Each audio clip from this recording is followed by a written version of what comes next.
नमस्कार बच्चों, इस वीडियो में कामला रोग के बारे में चर्चा को हम आगे बढ़ाएंगे। कामला क्या है?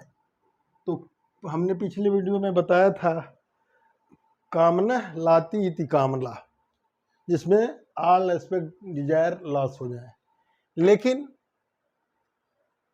मतलब रोगी के सभी जो डिजायर होते हैं, डिजायर एस्पेक्ट होते हैं, जो इच्छाएं होती, कामना होती है, वो लॉस हो जाती है। इसी नाते इसको कामला कहते हैं। लेकिन कामला बेसिकली इसको रोग कहेंगे कि लक्षण कहेंगे? रोग भी कह सकते हैं, लक्षण भी कह सकते हैं। मॉडर्न में ये साइन माना जाता है। क्या माना जाता है? साइन। मॉडर्न में इसको साइन मानते हैं, सांकेतिक लक्षण मानते हैं कि हाइपरबिलिरुबिनीमिया हुई, उसका साइन है। जबकि आयुर्वेद में इसको रोग भी मानते हैं और लक्षण भी मानते हैं। अब रोग क्या है? रोग जो दोष दुष्य सम्मूर्छना जनितो व्याधि, विकृत विज्ञान के संदर्भ में दोष दुष्य सम्मूर्छना जनितो व्याधि, जब दोष और दुष्य की सम्मूर्छना होती है तब जाके व्याधि उत्पन्न होती है। जैसा कि आप जानते हैं कि निदान जो है निमित्त कारण होता है और दोष दुष्य समवायी कारण होते हैं, तथा दोष दुष्य सम्मूर्छना असमवायी कारण होता है। जब दोष दुष्य मिलते हैं तो असमवायी कारण है, तब रोग होता है। हमेशा तो रोग होता नहीं है, लेकिन हमारे शरीर के अंदर दोष भी है और दुष्य भी है। तो दोष दुष्य रहना साथ में रहते हैं, ये समवाय संबंध से रहते हैं, लेकिन रोग को उत्पन्न नहीं करते हैं। इस नाते समवायी कारण है। जबकि जो है निदान निमित्त कारण है और दोष दुष्य सम्मूर्छना असमवायी कारण है। तो रोग क्या है? दोष दुष्य सम्मूर्छना जनितो व्याधि। मतलब जब दोष दुष्य सम्मूर्छना होती है तो उसे व्याधि कहते हैं। लक्षण क्या है? ये दोष दुष्य सम्मूर्छना जनित नहीं होते हैं। मतलब किसी दूसरी व्याधि के व्याधि होगी, उसके लक्षण होंगे। ये दोष दुष्य दूसरी व्याधि हो गई तो उसमें ये जैसे RH इनकम्पेटिबिलिटी हो गई या ABO इनकम्पेटिबिलिटी हो गई, ऑटोइम्यून डिसऑर्डर हो गया, सिरोसिस ऑफ लीवर हो गया, किसी दूसरे के कारण जो है हाइपरबिलिरुबिनीमिया हुआ तो उसके लक्षण आए। ठीक है, तो किसी दूसरे व्याधि के कारण जब आता है ये, तब इसे लक्षण कहते हैं, तब कामला। इसको बोलते हैं आयुर्वेद में परतंत्र। परतंत्र, परतंत्र का मतलब क्या हुआ? जैसे आज हम लोग स्वतंत्र हैं, अपने इच्छा से जी रहे हैं। परतंत्र माने किसी दूसरे व्याधि के कारण से हुआ, तो ये जो है परतंत्र कामला के अंतर्गत जाएगा। क्या काम ले जाएगा? परतंत्र कामला। और जब दोष दुष्य सम्मूर्छना होगी तो वो जो है स्वतंत्र कामला, माने किसी रोग के न होके स्वतंत्र रूप से उत्पन्न हो, तो उसको बोलेंगे स्वतंत्र कामला। स्वतंत्र कामला। तो क्या हुआ? एक परतंत्र कामला हुआ, एक हुआ स्वतंत्र कामला। परतंत्र में कोई डिजीज हुई, उसके इफेक्ट के रूप में, लक्षण के रूप में, सांकेतिक लक्षण के रूप में आया। और स्वतंत्र कामला जो है कोई डिजीज नहीं है, लेकिन जिसको इडियोपैथिक बोलते हैं। क्या भी बोलते हैं? इडियोपैथिक। और उसमें जो है पता नहीं है, और जो है वो हाइपरबिलिरुबिनीमिया हो रही है। तो वो जो है जब दोष दुष्य सम्मूर्छना होती है, रोग दोष दुष्य सम्मूर्छना की अपेक्षा करता है। दोष दुष्य सम्मूर्छना की रोग अपेक्षा करता है, जबकि लक्षण दोष दुष्य सम्मूर्छना की अपेक्षा नहीं करता। लक्षण जो है ग्रुप में रोग में कई लक्षण होते हैं। रोग में लक्षण ग्रुप होता है। ग्रुप रोग में कई लक्षण होंगे, एक डिजीज के कई लक्षण होंगे, जबकि लक्षण एक भी हो सकता है, सिंगल होता है। ठीक है, तो कामला को हम जो है लक्षण के रूप में भी मानते हैं, सांकेतिक साइन के रूप में मानते हैं, सांकेतिक लक्षण के रूप में मानते हैं और रोग के रूप में मानते हैं। दूसरा, जब हम चर्चा कर रहे थे तो हमने एक बात कही थी कि जो है शाखा आश्रित कामला जो होता है उसमें जो है एक तो सामान्य संप्राप्ति बताई थी, एक विशिष्ट संप्राप्ति चरक ने बताई है। ये अलग से ये चरक चिकित्सा 16/125 जो पहले बताई थी उसको मैंने पिछले वीडियो में चर्चा किया है। शाखा आश्रित कामला निदान संप्राप्ति और लक्षण कहा है कि रुक्ष शीत गुरु स्वादु, रुक्ष शीत गुरु स्वादु व्यायामैर वेग निग्रहे, मतलब ये हो गया निदान।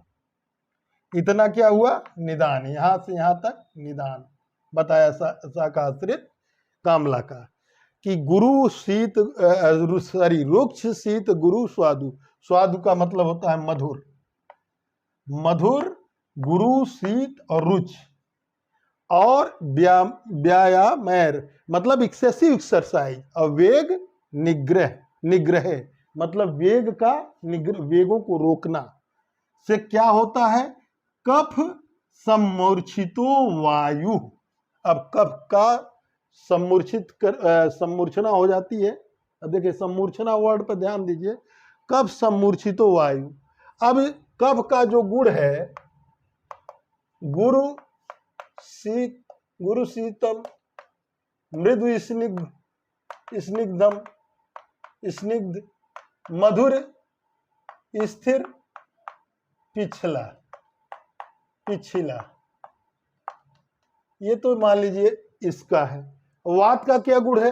तत्र रुक्षो लघु शीतो, लघु तत्र रुक्ष लघु शीतो सुष्मश्चलो विशदः खर, सुष्मश्चलो विशदः खर, विशदः खर। अब इन दोनों गुण कह रहा है, कफ की सम्मूर्छना वायु से कफ का मिक्सिंग होता है। मिक्सिंग मतलब फिजिकल केमिकल प्रॉपर्टीज में चेंजेस, इसके गुण कुछ है, इसके गुण कुछ है। कफ सम्मूर्छितो वायु आस्थानात पित्त क्षिपेद बलि, और पित्त को अपने स्थान से बलपूर्वक बाहर की तरफ, क्षिपेद माने बाहर की तरफ फेंकती है। इसका मतलब पित्त का स्थान क्या है? लीवर और गॉल ब्लैडर। लीवर और गॉल ब्लैडर से पित्त के स्थान को बलपूर्वक बाहर फेंकती है। कफ कफ से मूर्छित वायु होकर पित्त को अपने स्थान से अर्थात लीवर और गॉल ब्लैडर से बलपूर्वक बाहर फेंकती है, छिपेद, छिपेद। तो उसके बाद इसका मतलब ये हो गया, यहां से यहां तक ये इसकी संप्राप्ति हो गई, यहां से यहां तक इसकी संप्राप्ति हो गई, यहां से यहां निदान हो गया, यहां से संप्राप्ति हो गई। तब बताया क्या लक्षण मिलेंगे? हारिद्र नेत्र, मूत्र त्वक। हारिद्र नेत्र मतलब जब भाई ग्रीनिश येलोइश आई, बल्बर कंजक्टाइवा, बल्बर कंजक्टाइवा में जॉन्डिस देखते हैं, पल्पेब्रल में एनीमिया देखते हैं। पल्पेब्रल ये नीचे, अब बल्बर माने जो आई का सफेद भाग जो आप बाहर से दिखाई देता है। तो हारिद्र नेत्र मतलब येलोइश वर्ण का, ग्रीनिश येलोइश वर्ण का जो है, क्योंकि हल्दी का कलर ग्रीनिश येलोइश होता है। मूत्र का वर्ण भी यही हो जाएगा, हारिद्र वर्ण का मूत्र हो जाएगा, हारिद्र वर्ण का नेत्र हो जाएगा, हारिद्र वर्ण की त्वचा हो जाएगी। श्वेत वर्चा, इस पॉइंट को बहुत डिनोटेट करने वाला है। श्वेत वर्चा मतलब मल श्वेत आ जाना, श्वेत होना, इसका मतलब फैटी स्टूल। क्या? Fatty stool. फैटी स्टूल क्यों? कि ऑब्स्ट्रक्शन है, तभी तो शाखा में है। तो ऑब्स्ट्रक्शन है तो इसका मतलब बाइल बिलियरी चैनल के थ्रू कोष्ठ में जा नहीं रहा है, और जब कोष्ठ में नहीं जाएगा तो वहां पर उसका जो है फैट का पाचन नहीं होगा। तो फैट का जब पाचन नहीं होगा तो फैटी स्टूल आएंगे, तो जो कि चिकना होगा, सफेद वर्ण का होगा। तो वहां लिखा है श्वेत वर्चा, श्वेत वर्चा। स तदा नरः, स तदा नरः, तब नर माने रोगी, रोगी को इस तरह का फैटी स्टूल आएगा। अब वो फैट का पाचन नहीं हो पाएगा तो फिर क्या होगा, सब बाइल साल्ट, बाइल पिगमेंट सब ऊपर ही जाएंगे, तो फिर पेशेंट को इचिंग होगी बाइल साल्ट से। ठीक है, नरः भवेत, अब फिर यहाँ लक्षण बताया, लक्षण क्या है, यहाँ से लक्षण बताया, भवेत स आटोप, स आटोप, सा आटोप, संधि विच्छेद का भवेत स अटोप, अटोप मतलब गुड़गुड़ाहट, पेट में गुड़गुड़ाहट होगी, फ्लैचुलेंस होगा। विष्टंभो, विष्टंभो माने चूंकि यह विष्टंभ वात का गुण है, इट मीन्स कॉन्स्टिपेशन। गुरु गुरुड़ा, गुरुड़ा हृदयेन च माने हृदय में भारीपन, गुरु माने भारी, तो गुरुड़ा हृदयेन च, गुरुड़ा हृदयेन च, हृदय में भारीपन महसूस होगा। दौर्बल्य, वीकनेस, अल्पाग्नि, अग्नि की जो अल्पाग्नि मतलब अग्नि सामान्य अग्नि से कम हो जाना, ठीक है, या उसको मंदाग्नि कहें अगर सामान्य अग्नि, अल्पाग्नि। पार्श्वरति, पार्श्व में पीड़ा, अर्थी माने पीड़ा होती है, पार्श्व में सूल होता है, पार्श्व में सूल। हिक्का, हिक्का माने हिक्कप, हिक्कप हिचकी आना। श्वास माने डिस्निया, श्वास। अरुचि, अरुचि मीन्स एनोरेक्सिया, ज्वरे, ज्वर माने फीवर। क्रमेण अल्प अनुसज्यते पित्ते शाखा समाश्रिते, जब पित्त शाखा में चला जाता है तो शाखा का अनुसरण कर, क्रमेण अनुसरण कर लेता है तो ये लक्षण उत्पन्न होते हैं। जब पित्त शाखा में समाश्रित हो जाता है, इसका मतलब हाइपर बिलिरुबिनीमिया, जब जो है बिलिरुबिन का लेवल या बाइल का लेवल जो है ब्लड में ज्यादा होगा तो जो है ये लक्षण आएंगे, जिसमें हमने बताया, तो ये लक्षण बताए गए हैं, बताए हैं। अब इसमें देखें, शाखा स्थित कामला को उसने बताया कि जो है, अब इसको इसकी चिकित्सा में बताया कि वृद्धाभिसंधनात् पाकात् स्रोतोमुख विशोधनात् वायुस्मृतनात्, ये इसका जो है उसको वहां से ले आए, कटतीक्ष्ण, ये सब औषधि को, कटतीक्ष्ण लवण अम्ल औषधि को ज़्यादा पेशेंट को दें तो शाखा का ऑब्स्ट्रक्शन क्लियर होगा। ऑब्स्ट्रक्शन क्लियर होगा तो फिर जो है इसको फिर हम जो है मृदु विरेचन करके निकाल लेंगे। ठीक है, तो ये शाखा आश्रित कामला के लक्षण, निदान संप्राप्ति, ये विशेष दिया हुआ है, निदान संप्राप्ति लक्षण। इसमें जो शाखाश्रित कामला होता है उसमें बताया गया था कि कटु, तीक्ष्ण, उष्ण और अम्ल और लवण, कटु, तीक्ष्ण, उष्ण और अम्ल और लवण द्रव्य का ज्यादा सेवन करते हैं। क्यों?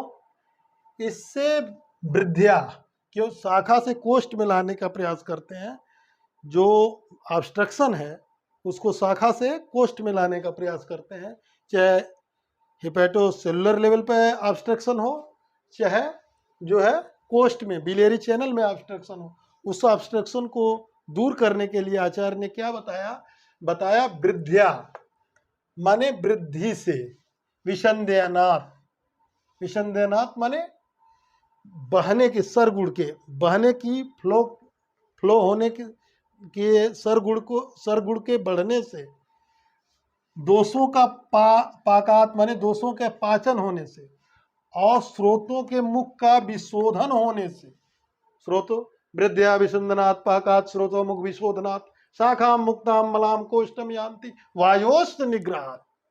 इसका मतलब क्या हुआ कि वृद्धि से, दोषों की वृद्धि से, दोषों के बहने के स्वभाव से, दोषों का पाक होने से, स्रोतों का मुख विशोधन होने से, चैनल क्लियर, जो बिलियरी चैनल है उसी की बात कर रहे हैं यहाँ पर। बिलियरी चैनल उस सेंस में, जिस सेंस में हम पढ़ा रहे हैं उस सेंस में, मुख विशोधन हो जाए, स्रोतों का मुख क्लियर हो जाए। शाखा से मतलब शाखा मतलब त्वचा, रक्त, मांस, यहां से मुक्त होकर मल बने हो जाए बाइल। मल मतलब दोष, बाइल, वही जो दोष डिफेक्टेड है, मल, बाइल, बिलिरुबिन कोष्ठ से निकल कर, कहाँ से? ऑब्स्ट्रक्शन की वजह से, वही जो ऑब्स्ट्रक्शन है, गाल स्टोन है, वो सब धीरे धीरे फ्लश आउट होके एक आध महीने ट्रीटमेंट में कोष्ठ से निकल कर, वो कोष्ठ यांति वायोश निग्रहात, वायु का निग्रह होने से ये शाखा से कोष्ठ में चले जाते हैं। और कोष्ठ में जाने का मतलब ये है, कैसे पहचानेंगे कोष्ठ में आया? जब स्टूल पीला हो जाए तो समझ लीजिए कोष्ठ में आ गया। तो ये शाखा से कोष्ठ में जाने का फार्मूला क्या है? वृद्ध्या विसन्नात् पाकात् स्रोतो मुख विशोधनात् शाखा मुक्ता मलाम कोष्ठम यान्ति वायोश निग्रहात्। ये चरक सूत्र 28/33 का है। तो ये जो है आपको ये शाखा से दोषों को कोष्ठ में लाने का ये फार्मूला है। बहाने का स्वभाव बढ़ जाए, दोष का पाक होने से, स्रोतों के मुख का शोधन होने से, शरीर के अंदर वायु के निग्रह से, मल दोष शरीर से निकलकर या शाखा से निकलकर कोष्ठ में आ जाते हैं। ठीक है। शाखाश्रित कामला की चिकित्सा में इसका मतलब ऑब्स्ट्रक्शन है। ऑब्स्ट्रक्शन को दूर करने के लिए आचार्य ने कहा, जब ऑब्स्ट्रक्शन रहेगा तो कितना बढ़िया बताया, तिल पिष्ट सन्निभम, मतलब फैट का वो स्टूल का पाचन होगा, क्योंकि बाइल फैट के डाइजेशन में मदद करता है, फैट के डाइजेशन में। तो जब बाइल ऑब्स्ट्रक्शन है, बाइल में बिलिरुबिन भी है, कॉन्जुगेटेड बिलिरुबिन भी है, वो आ रहा है, कॉन्जुगेटेड बिलिरुबिन भी है, बाइल साल्ट भी है, बाइल पिगमेंट भी है, फास्फोलिपिड भी है, वाटर भी है, बिलिरुबिन भी है, इनऑर्गेनिक चीज है, ऑर्गेनिक सब्सटेंस। तो ये सब चीजें, बाइल साल्ट, बाइल एसिड है, तो ये सब चीजें क्या करती हैं? बाइल ये जो है फैट का डाइजेशन करती हैं। तो जब ये फैट का डाइजेशन नहीं होगा तो स्टूल कैसा आएगा? तिल पिष्ट निभम, तिल पिष्ट, इसका मतलब फैटी स्टूल। कैसा आएगा? फैटी स्टूल आएगा।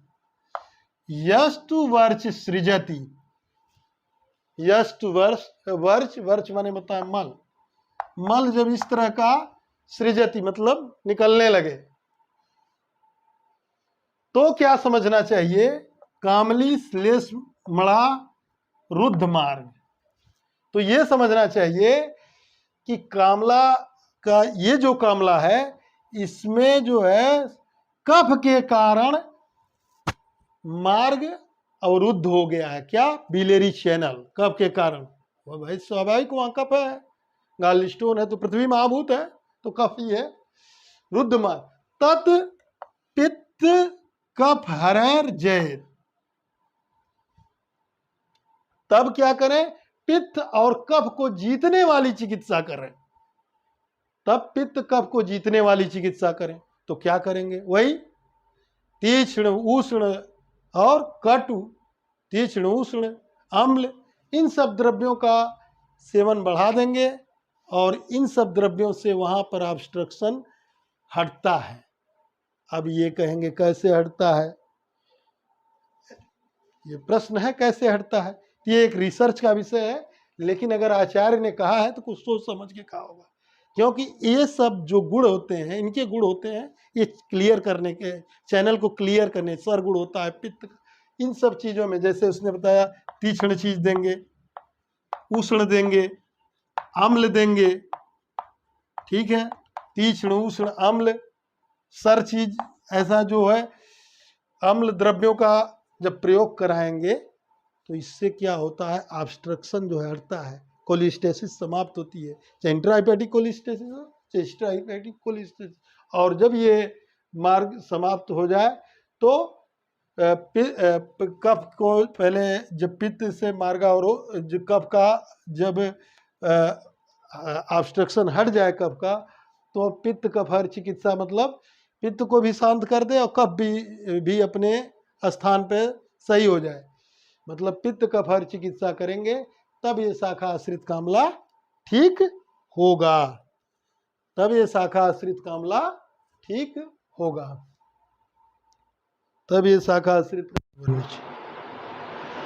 अब शाखा आश्रित कामला का अगर हम देखें तो शाखा आश्रित का मतलब ऑब्स्ट्रक्शन है, चाहे लीवर लेवल पे हो चाहे बिलियरी चैनल के लेवल पे हो, और वो बिलिरुबिन जो है ब्लड में जाके बढ़ रहा है, ब्लड में जा रहा है और शाखा में जा रहा है। शाखा मतलब रक्त में, मांस में, त्वचा में, इसमें जाके वो बिलिरुबिन बढ़ रहा है। तो अब उसको जो है आचार्य ने जब उसका ट्रीटमेंट बताया तो कहा कटु माने कटु तीक्ष्ण उष्ण, कटु तीक्ष्णोष्ण लवणय, मतलब कटु द्रव्य, तीक्ष्ण द्रव्य, उष्ण द्रव्य और लवण, भृंश, साथ ही साथ अम्लय, अम्ल भी, स च अपि उपक्रम, उपक्रम, इसके साथ चिकित्सा करें शाखा आश्रित कामला की। आप पित्त रागा, आप पित्त रागा च सकृतो, जब पित्त जो है से सकृत माने मल रंजित होने लगे, पित्त अपने चैनल से निकल के बिलियरी चैनल के थ्रू पित्त जो है सकृत को मतलब मल को रंजित करने लगे, वायुश्चा प्रस्माद भवेत, तथा वायु शांत हो जाए, वायु का शमन हो जाए, स्वस्थान गते पित्त, और पित्त जो इधर उधर डिस्ट्रीब्यूशन है बाइल का, जो बाइल कहीं ब्लड में है तो कहीं जो है इधर उधर जो बॉडी में और है, वो पित्त अपना स्वस्थान गते, मतलब स्वस्थान गते बाइल का स्वस्थान क्या है, लीवर में। तो लीवर में अगर पहुंच जाए, लीवर में और गाल ब्लैडर में, लीवर और गाल ब्लैडर में स्वस्थान गते पुरी से पित्त रंजिते, अब पुरी पित्त से रंजित होने लगे, इसका मतलब ऑब्स्ट्रक्शन खत्म हो गया, इसका मतलब पूरा चैनल क्लियर हो गया। निवृत्त उपद्रवस्य, और उसके बाद उसके जो कॉम्प्लिकेशन है कामला के वो भी खत्म हो जाए। स्याद स्याद पूर्व, तब स्याद पूर्व कामलिको विधि, तो जो कामला की पहले चिकित्सा बताई गई है उसी से कामली तु विरेचन है, कामली तु विरेचन। तो पहले किस द्रव्य से बताई गई है, मधुर और तिक्त द्रव्यों से मृदु विरेचन बताया गया है कामला में, मधुर और तिक्त द्रव्यों से मृदु विरेचन बताया गया है। और जबकि आप पांडु में पढ़ेंगे तो वहां पर तीक्ष्ण जो है संशोधन चिकित्सा बताई गई है, माने तीक्ष्ण संशोधन, और इसमें मृदु संशोधन माने मृदु विरेचन, और वहां तीक्ष्ण वमन विरेचन बताया। क्योंकि कामला का रोगी वैसे भी इसका वी कितना, इसकी निरुक्ति में ही आपने देखा कि कामन लात इति कामला, जिसमें पूरा से डिजायर खत्म हो जाए, इतना वीक हो जाता है पेशेंट कि इसको अगर तीक्ष्ण चीज देंगे, तीक्ष्ण वमन विरेचन कराएंगे तो ये पेशेंट बियर नहीं कर पाएगा। तो हर चीज कोई चिकित्सा करने के पहले पेशेंट की कंडीशन देखनी पड़ती है। इसी नाते कामला में मृदु विरेचन, मधुर तिक्त द्रव्य से मृदु विरेचन कराते हैं। तब कराएंगे मधुर तिक्त द्रव्य से मृदु विरेचन जब उसको ऑब्स्ट्रक्शन को इन द्रव्यों से क्लियर करेंगे, कटु से, तीक्ष्ण से, उष्ण से, लवण से, साथ ही साथ अम्ल द्रव्य भी देंगे, इनसे चिकित्सा करेंगे। स चापि उपक्रम, आप पित्त रागा च सकृतो, जब पित्त जो है मल में आने लगे, इसका मतलब ऑब्स्ट्रक्शन खत्म हुआ, तथा साथ ही साथ वायोश्च प्रस्माद भवेत, वायु जो है का समन हो जाए, स्वस्थान गते पित्त पुरी से पित्त रंजिते। तो स्वस्थान गते मतलब पित्त का जो स्वस्थान है, बाइल का जो स्वस्थान है लीवर और गॉल ब्लैडर में पहुंच जाए, और पुरीस में पुरुष भी जो है पित्त से रंजित होने लगे। इसका मतलब चैनल से जब बाइल आएगा तो फिर जो है उस स्टूल भी रंजित होने लगेगा। तो निवृत्त उपद्रव से, और उपद्रव भी खत्म हो जाए, स्याद पूर्व, तब हम कामलिको विधि से, जो कामला का चिकित्सा है वो उस चिकित्सा से इसकी जो है मधुर तिक्त द्रव्यों से जो है इसका मृदु विरेचन करेंगे। क्योंकि इस संशोधन में वमन नहीं कराते, कि वमन में वैसे पेशेंट उतना बियर करने लायक नहीं रहता।